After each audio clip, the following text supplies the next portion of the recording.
नमस्कार प्रेक्षको, आपण स्वातंत्र्यवीर सावरकर राष्ट्रीय स्मारकामध्ये आलेलो आहोत आणि त्यांच्यातर्फे आयोजित गाथा शिवशौर्याची हा एक उत्तम असा प्रकल्प इथे आयोजित केला जातोय श्री शिवराज्याभिषेक दिनोत्सव सेवा समिती दुर्गराज रायगडतर्फे। तर आज परब आपल्यासोबत आहेत, समीर वारेकर आपल्यासोबत आहेत आणि त्यांचे सगळे सेवा समितीचे सगळे सदस्य आपल्यासोबत आहेत। तर आपणपासून मी सुरुवात करते। इतिहास संशोधन आतापर्यंत तुम्ही करत आला आहात, तर त्याविषयी आतापर्यंत तुम्ही इतिहास संशोधन करत आलेला आहात, तर तुमचा अनुभव कसा आहे? आणि शालेय जीवनातला जो इतिहास आहे तो मार्क मिळवण्यापुरता आहे। बाहेर ज्या कथा कादंबऱ्या वगैरे आहेत तो मनोरंजक आहे, परंतु ज्या वेळेला आपण इतिहासाबरोबर भूगोलाचा अभ्यास करतो आणि भूगोलाबरोबर विज्ञानाचा अभ्यास करतो, त्यावेळेला महाराष्ट्रातल्या ज्या ऐतिहासिक घटना आहेत त्याचा संपूर्णचा इतिहास आपल्याला समजतो। मग ती कोदीव लेणी असो, गड किल्ले असो, घाट असो, बंदरं असो, मंदिरं असो, तर त्याच्यावरून आपल्याला महाराष्ट्राचा इतिहास किती प्राचीन आहे आणि किती राजघराणी या ठिकाणी झाली त्या सगळ्याची आपल्याला माहिती मिळते। हे सूक्ष्म रीतीने करण्यासाठी आज समाजाची जरूर आहे, कारण महाराष्ट्रामध्ये जे काही आहे ते विपुल प्रमाणात आहे आणि ते गोळा करताना एका दुसऱ्याचं ते काम नाही।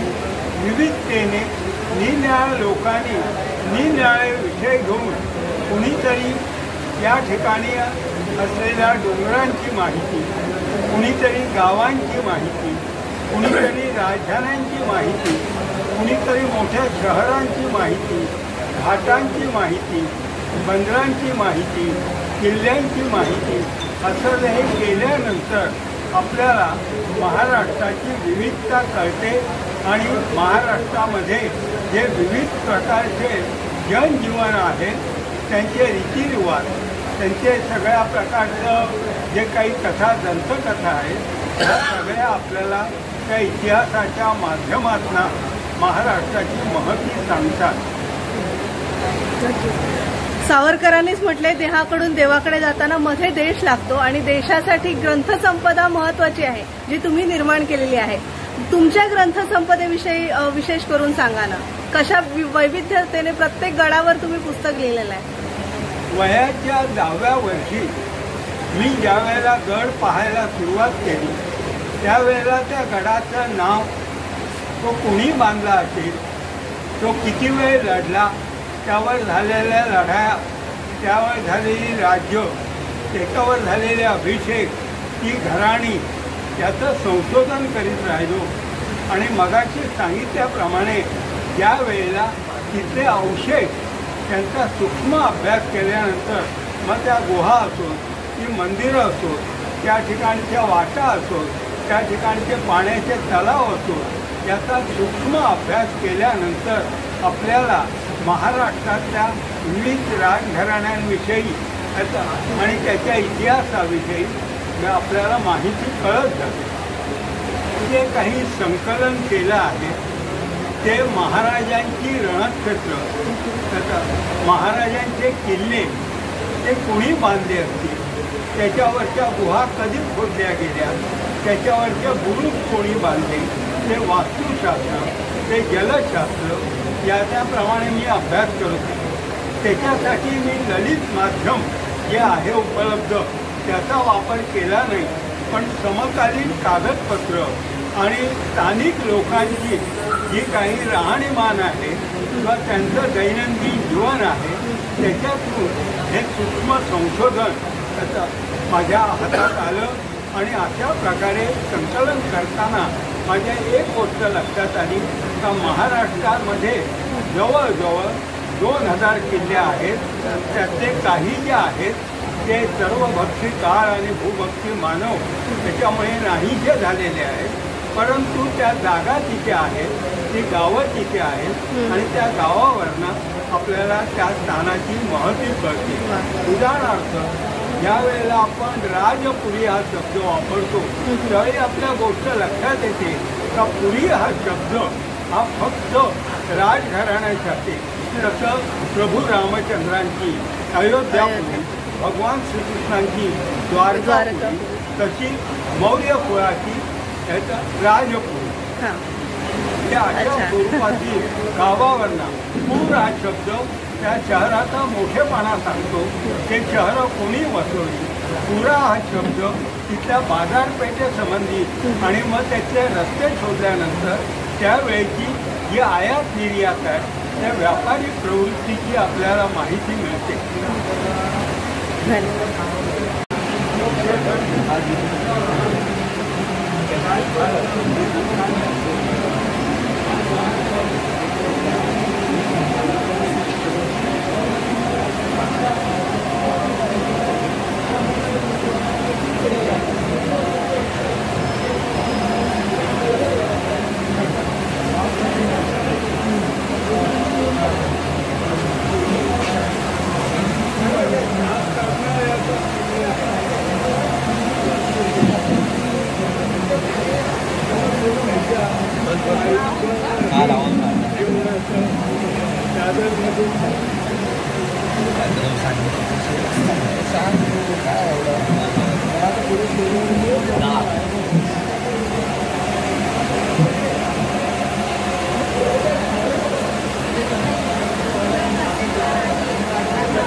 नमस्कार सर, प्रेक्षको आपल्यासोबत आहेत सनी ताठेले सर, जे श्री शिवराज्याभिषेक दिनोत्सव सेवा समिती दुर्गराज रायगडचे कार्याध्यक्ष म्हणून काम पाहतात. तर नेमकं या समितीतर्फे तुमच्या समितीचं काय कार्य आहे त्याविषयी थोडं जाणून घ्यायचं आहे. समितीच्या स्थापनेपासून थोडंसं सांगा. रंजनजीने सांगितल्याप्रमाणे 1995 सालापासून श्री शिवराज्याभिषेक दिनोत्सव सेवा समिती दुर्गराज रायगड ही श्रीमान रायगडावरचे राज्याभिषेक साजरा करते. 29 वर्षापूर्वी जो 1995ला काही मोजक्याच 10-15 मावळ्यांनी, त्यामध्ये समीर वाडेकर होते, राजू देसाई होते, ही मंडळी तेव्हापासून आहे. आणि त्या मोजक्या मावळ्यांनी ठरवलं की आपण छत्रपती शिवाजी महाराजांचा राज्याभिषेक साजरा केला पाहिजे. जो शालिवान शके 1596 ते शुद्ध त्रयोदशीला 351 वर्षापूर्वी रायगडावरती साजरा झाला होता. तर जो काही हा निवडक 10-15 मावळ्यांनी जो काही राज्याभिषेक सुरू केला तो असा वृक्ष वाढत गेला आणि आता जवळजवळ 70-80 लाख भर लोकांपर्यंत लोक गडावरती त्या दिवशी हा सोहळा पाहण्यासाठी, अनुभवण्यासाठी आणि साजरा करण्यासाठी गडावरती येतात. तर गेली 29-30 वर्ष ही समिती हा राज्याभिषेक सोहळा साजरा करत आहे. त्याचबरोबर छत्रपती शिवाजी महाराजांच्या कार्याचा प्रसार व्हावा यासाठी वेगवेगळे उपक्रम समितीच्या माध्यमातून होत असतात. त्याचाच हा एक भाग आहे की आम्ही आज हे प्रदर्शन इकडे करत आहोत. त्याचबरोबर आम्ही दिवाळीला शिवचैतन्य सोहळा म्हणून एक उपक्रम हाती घेतला, जो आम्ही गेली 17-18 वर्ष रायगडावरती करत आहोत. त्यामागची संकल्पना अशी आहे की आपण दिवाळीला आपल्या प्रत्येक घरामध्ये आपण घर सजवतो, घरामध्ये रोषणाई करतो, पण दुर्दैव असं आहे की गडांवरती कुठल्याही प्रकारची रोषणाई होत नाही. तर ज्या छत्रपती शिवाजी महाराजांमुळे आज आपण आपली दिवाळी साजरी करू किंवा सगळे सण साजरे करू शकत आहोत, तर तो किल्ला किंवा ती वास्तू अंधारात कशी ठेवायची म्हणून ज्येष्ठ शुद्ध द्वादशी ज्या दिवशी आपण पहिला वसुबारस ज्या दिवसापासून आपण दिवाळीला सुरुवात करतो त्या दिवशी आमचे सगळे मावळे गडावरती जाऊन पहिला दिवा गडावरती लावल्यानंतर आपल्या घरची दिवाळी साजरा करतात. त्याचबरोबर ही बरीचशी नाण्यांची प्रदर्शनं आहेत, किल्ल्यांच्या बऱ्याचशा फोटोंची प्रदर्शन आहेत आपल्याकडे, जी आम्ही विविध शाळांना विनामूल्य देतो. काही संस्थांना जर हे काय एक्झिबिशन करायचं असेल तर तशी करतो. त्यामध्ये आम्ही बरेचदा लोकांमध्ये किल्ल्यांबद्दल प्रेम वाढवावं, त्याच्याबद्दल एक अभ्यास पूर्णस्थिती निर्माण व्हावी यासाठी किल्ल्यांच्या छायाचित्रांची आम्ही कॉम्पिटिशन बनवतो, स्पर्धा बनवल्या होत्या. त्यातली बरेचसे तुम्ही यातली जी काही फोटो आता इथे नाहीत, पण आमच्या समितीकडे बरेचसे फोटो जमा झालेले आहेत, त्यातनं जे आम्ही प्रदर्शन बनवतो. तर छत्रपती शिवाजी महाराजांच्या राज्याभिषेकाचा व्यतिरिक्त ज्या काही गोष्टीतनं छत्रपतींच्या कार्याचा प्रचार आणि प्रसार करता येईल ती सगळी कार्य आम्ही करण्याचा संधीच्या माध्यमातून प्रयत्न करतो. त्यात महत्त्वाचं म्हणजे दुर्ग संवर्धन ही काळाची गरज आहे, तर त्याविषयी तुमच्या समितीतर्फे काही करतायत? दुर्ग संवर्धन करणाऱ्या बऱ्याचशा संस्था या समिती संलग्न आहेत. त्यांना लागणारे जे काही कशा प्रकारे संवर्धन झालं पाहिजे त्यासाठी एक्सपर्ट जे काही ASI जे हायड्रोलॉजिकल सर्व्हे ऑफ इंडिया आहे किंवा शासनाच्या ज्या काही समित्या आहेत त्यातनं कशा चांगल्या प्रकारे, कारण बऱ्याचदा उत्साहित ह्याच्यामध्ये होतं की लोक संवर्धनाच्या नावाखाली गडावरच्या पण ते कशा प्रकारे गेलं पाहिजे, त्याचं बांधकाम कसं झालं पाहिजे, संवर्धन कसं झालं पाहिजे, साफसफाई कशा प्रकारे झाली पाहिजे, जे काही निकष आहेत तर ते निकष किंवा त्या ज्या काही प्रोटोकॉल्स सरकारने दिलेले आहेत त्यांनी आमच्या ज्या संलग्न संस्था आहेत ती जी कार्य करतात त्यांच्यापर्यंत आम्ही पोचवतो, जेणेकरून जे काही संवर्धनाचं काम गडावरती होणार आहे ते शास्त्रीयरित्या व्हावं. आणि बरेचसे तरुण हल्ली दुर्गप्रेमी झालेले आहेत आणि बरेच म्हणजे शनिवार रविवार सुट्ट्या मिळाल्या इव्हन IT क्षेत्रातले सुद्धा तरुण दुर्गांकडे येण्यास उत्सुक असतात, तर तरुण पिढीला तुम्ही काय संदेश द्या की जास्तीत जास्त त्यांनी दुर्गांचा अभ्यास केला पाहिजे, इतिहास संशोधनकारांचा अभ्यास केला पाहिजे त्याविषयी? ही एक बरीचशी चांगली गोष्ट घडलेली आहे की बऱ्याचशा संस्था त्याच्यामध्ये आमच्या समितीत समावेश होतो की राज्याभिषेक झाल्यापासून असं म्हटलं की 15 लोकांपासून सुरू झालेली जी काही जो एक उत्सव आहे तो जवळजवळ लाखभर लोकांपर्यंत पोहोचलेला आहे. त्यामुळे लोकांमध्ये प्रचार आणि प्रसार झालेलाच आहे. मग लोक आता उत्सुक झालेले आहेत की बाबा हे काय आहेत महाराजांचे किल्ले, तर ह्या किल्ल्यांवरती बरीचशी जी मुलं आहेत ती पूर्वी फक्त पर्यटक म्हणा किंवा एक मजा म्हणून जायची, पण आता ही मुलं गडांवरती एक प्रेरणा स्तोत्र म्हणून जातात किंवा तिकडनं प्रेरणा घ्यायला जातात. हा बराचसा फरक आताच्या ह्या पिढीमध्ये झालेला आहे. तर ह्या सगळ्या ज्या आम्ही गोष्टी जेव्हा आम्ही म्हणतो की आम्ही छत्रपतीच्या कार्याचा प्रचार आणि प्रसार करण्याचा प्रयत्न करतो हे सगळं त्यातच फलित आहे की आधी काही जी काही मुलं जी आपण नवीन जनरेशनची मुलं म्हणतोय, मिलेनियल्स म्हणतोय, जी गडावर जाऊन अभ्यास करतायत, संवर्धनाचं काम करतात, किल्ले साफसफाईचं काम करतायत, त्याच्यावरती रिसर्च करतात, हे सगळं आणायचे होत आहे. आणि यातली जी काही संख्या आहे मुलांची फक्त पर्यटन किंवा फक्त पिकनिक किंवा फक्त ट्रेक न करता त्याचा अभ्यास करण्यासाठी जो काही कल आहे त्या मुलांचा तो वाढत जातो. खूप खूप आभार, धन्यवाद. हे प्रदर्शन घडवण्यामागे नेमका उद्देश काय आहे आणि या सगळ्या प्रदर्शनाची संकल्पना काय आहे ते आपल्याला रंजन गावडे सर सांगतायत. नमस्कार, जय शिवराय. माझं नाव रंजन गावडे. श्री शिवराज्याभिषेक दिनोत्सव सेवा समिती दुर्गराज रायगड या संस्थेचा मी संपर्क प्रमुख आहे. गेले रायगडावर 29 वर्ष राज्याभिषेक होतो. राज्याभिषेक करता करताच महाराजांच्या प्रेमात होती मी शिवराईचं संकलन करायला सुरुवात केली. शिवराई कलेक्ट करता करता की त्याचं प्रमाण एवढं कमी असल्यामुळे म्हटलं आपण जास्त नाणी जमवावी या उद्देशाने 1999 साली अटल बिहारी वाजपेयी यांच्या असे उद्घाटन झालेलं 2 रुपयाचं नाणं आहे.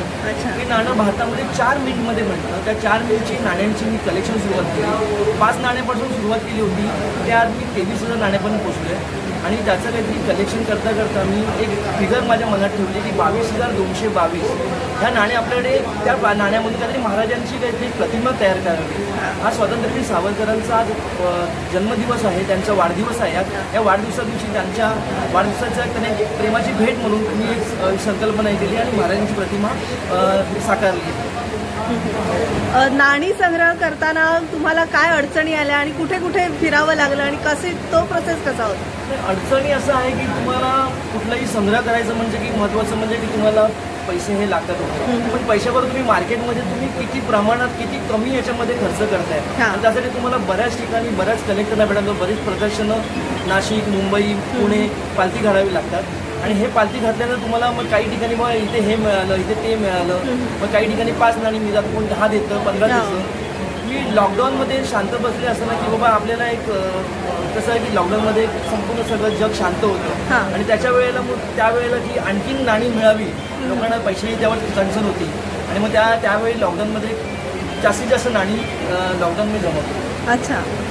आणि प्रत्येक नाण्याच्या मागे एक इतिहास असेल, तो इतिहासाचं संशोधन तुम्ही कसं करता? इतिहास संशोधन असं आहे की शिवराईवर अभ्यास करणारे आमचे आप्पा आहे, त्यांच्या मार्गदर्शनाखालीच आम्ही संपूर्ण पुढे चाललो आहोत वगैरे. काही विशेष नाणं असेल ते आपण दाखवून बाबा हे आप्पा हे नाणं आहे, त्याचा अभ्यास तुम्ही आम्हाला सांगा. बाकी इतर आप्पा सांगायचे. अच्छा, खूप खूप आभार. त्यांना काय विचार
ते पण साडी जास्त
प्रेक्षक हो, आपल्यासोबत श्री शिवराज्याभिषेक दिनोत्सव सेवा समिती दुर्गराज रायगडचे सेक्रेटरी समीर वारेकर आपल्यासोबत आहेत.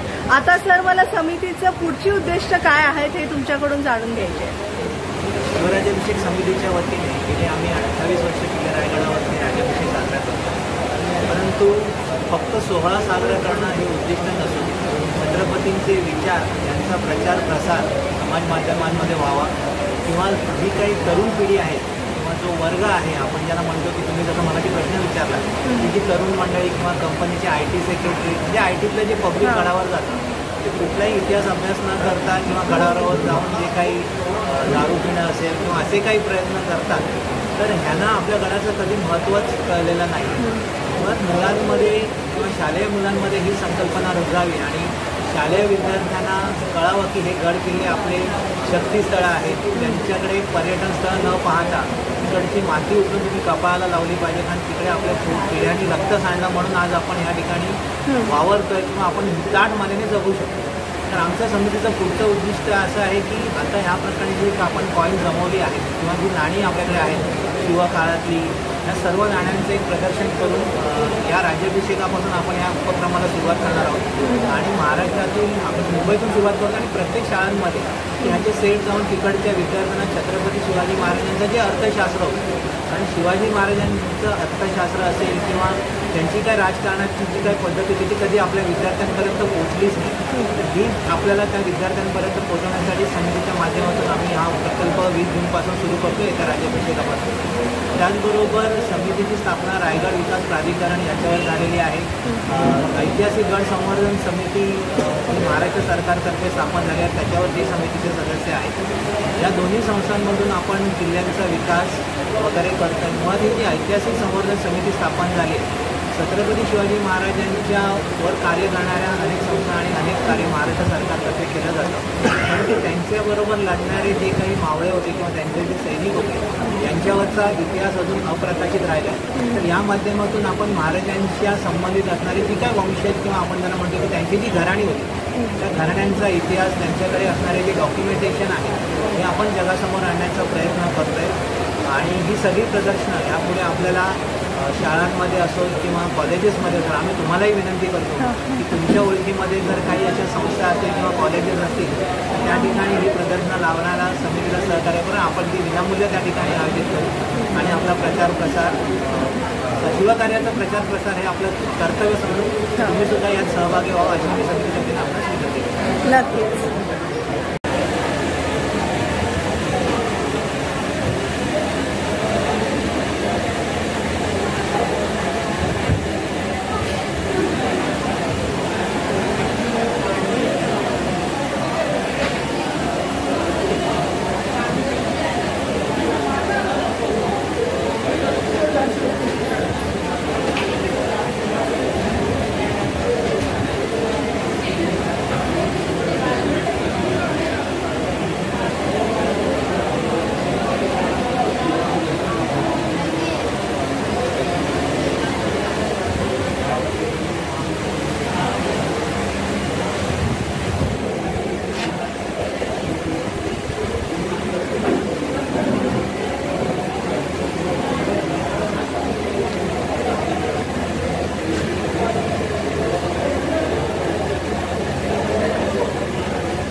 प्रेक्षक हो, श्री शिवराज्याभिषेक दिनोत्सव सेवा समिती दुर्गराज रायगडचे अध्यक्ष सुनील पवार सर आपल्यासोबत आहेत. सर नमस्कार, तुमचं स्वागत आहे. आणि समितीच्या कार्याबद्दल थोडासा तुमच्याकडून आढावा घ्यायचा आहे, कारण अध्यक्ष पदावर असताना तुम्ही तुमच्या संकल्पनेतनं समितीचं कार्य कसं चालतं हे जाणून घ्यायचं आहे आणि भावी तुमच्या समितीतर्फे कुठले प्रकल्प राबवले जाणार आहेत त्याच्याविषयी जाणून घ्यायचं आहे. छत्रपती शिवाजी महाराज हे संपूर्ण महाराष्ट्राचेच नाही तर संपूर्ण हिंदुस्थानचे आराध्य दैवत आहे. आज जो हिंदू धर्म काही जो शिल्लक आहे तो छत्रपती शिवाजी महाराजांमुळे आहे हे सर्वांना माहिती आहे. पण त्यांचा खरा इतिहास शालेय जीवनातून आपल्याला शिकवला गेला नाही. त्यामुळे आम्ही 29 वर्षापूर्वी रायगडावर शपथ घेतली होती की छत्रपती शिवाजी महाराजांचा राज्याभिषेक रायगडावर सुरू करायचा. तर त्याप्रमाणे सर्व मावळे एकत्र महाराष्ट्रातले येऊन हळूहळू हा राज्याभिषेक आम्ही सुरू केला. तो आता मोठ्या प्रमाणात रायगडावर साजरा होतो आणि तो हिंदू तिथीप्रमाणे होतो. कारण छत्रपती शिवरायांनी ज्येष्ठ शुद्ध त्रयोदशी या मुहूर्तावर स्वतःला रायगडी राज्याभिषेक करून घेतला. तो महाराष्ट्राच्या इतिहासातील एकमेव सुवर्ण आहे. असा दिवस मराठी रायटिंग पुन्हा कधीच पाहिला नाही. त्या सोनेरी क्षणांची आठवण म्हणून आपण रायगडावर राज्याभिषेक हजारो मावळ्यांच्या उपस्थितीत साजरा करतो. उद्देश फक्त आणि फक्त एकच आहे की महाराष्ट्रामध्ये मावळे तयार करायचं कार्य शिवराज्याभिषेक समिती सातत्याने करत आणि पुढे करत राहणार. आणि हा जो स्वातंत्र्यवीर सावरकर राष्ट्रीय स्मारक आहे तिथून संपूर्ण पाठिंबा आपल्याला राज्याभिषेकासाठी मिळतो आणि तिथे देशभक्त तयार करायचं कार्य आपण करतो. आणि हे प्रत्येक मावळ्याचं कर्तव्य आहे की छत्रपती शिवाजी महाराजांच्या राज्याभिषेकाला रायगड येऊन त्यांना त्रिवार मुजरा करून आपापल्या घरी जायचं आहे. यावर्षी 20 जून 2024 रोजी रायगडावर राज्याभिषेक सोहळा शिवराज्याभिषेक समितीतर्फे आम्ही साजरा करणार आहोत. महाराष्ट्रातल्या तमाम मावळ्यांना माझी नम्र विनंती आहे, आपण सर्वांनी हा नेत्रदीपक सोहळा पाहण्यासाठी रायगडला उपस्थित राहावं, एवढीच माझी विनंती. जय हिंद, जय जय महाराष्ट्र. जय शिवराय.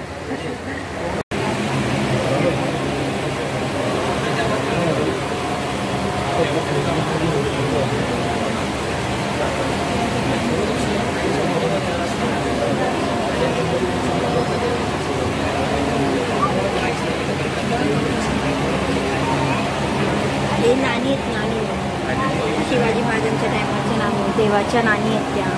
समजलं का? हे नाणी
माझे नाव किरण सुभाष शिंदे, श्री शिवराज्याभिषेक गुणोत्सव सेवा समिती गुजरात रायगड आणि स्वातंत्र्यवीर सावरकर राष्ट्रीय स्मारक यांच्या संयुक्त विद्यमाने नाणी संग्रहात श्री रंजन गावडे यांच्या संग्रहातील बरीचशी नाणी आणि छायाचित्रांचं प्रदर्शन आपण इथे आयोजित केलेलं आहे. या प्रदर्शनामध्ये छत्रपती शिवाजी महाराजांची नेदरलँड ॲम्स्टरडॅम इथे असलेली एक मिनिएचर फोटो आहे. मिनिएचर फोटोची अस्सल प्रतिमा आपण इथे ठेवलेली आहे. त्याचबरोबर त्या छायाचित्राच्या छत्रपती शिवाजी महाराजांच्या छायाचित्रांसोबत काही शिवकालीन शस्त्र आपण इथे इतिहासप्रेमींना पाहण्यासाठी केलेले आहे. तर महाराष्ट्र राज्याचे राज्यशस्त्र म्हणून त्या शस्त्राला मान मिळाला. हे पट्टा नावाचं दुधारी शस्त्र आपण इथे पाहण्यासाठी येत आहे. छत्रपती शिवाजी महाराजांच्या चित्रामध्ये जर तुम्ही पाहिलं तर त्याच्या उजव्या हातामध्ये एक तिरंग किंवा झोप नावाचं शस्त्र आपल्याला दिसतं. हे शस्त्र आपण इथे इतिहासप्रेमींना पाहण्यासाठी उपलब्ध केलेलं आहे. त्याचबरोबर महाराजांच्या कमरेला कट्यार नावाचं एक शस्त्र दिसतंय. तेही शस्त्र श्री रंजन गावडे यांच्या संग्रहात इथे आपण इतिहासप्रेमींना पाहण्यासाठी उपलब्ध केलेलं आहे. ही जी तलवार आहे ही पायदळी तलवार आहे. तुम्ही जर नीट पाहिलं तर घोडदळाची तलवार साधारण घोडेस्वाराला दूरवरनं समोरच्या व्यक्तीला वार करण्यासाठी उपयोगी पडते अशी. ते फूट सोल्जर असतात, जे पायदळाचे सैनिक असतात, त्या सैनिकांना जवळ उभं करावं लागतं. म्हणून या तलवारीचा आकार जर तुम्ही पाहिला तर टोपीच्या तुलनेने तरी लहान तलवार आहे. धोप तलवारातील त्याच प्रकारातील ही मोठ्या धोप तलवार आज आपण या प्रदर्शनाच्या निमित्ताने मुंबईकरांना पाहण्यासाठी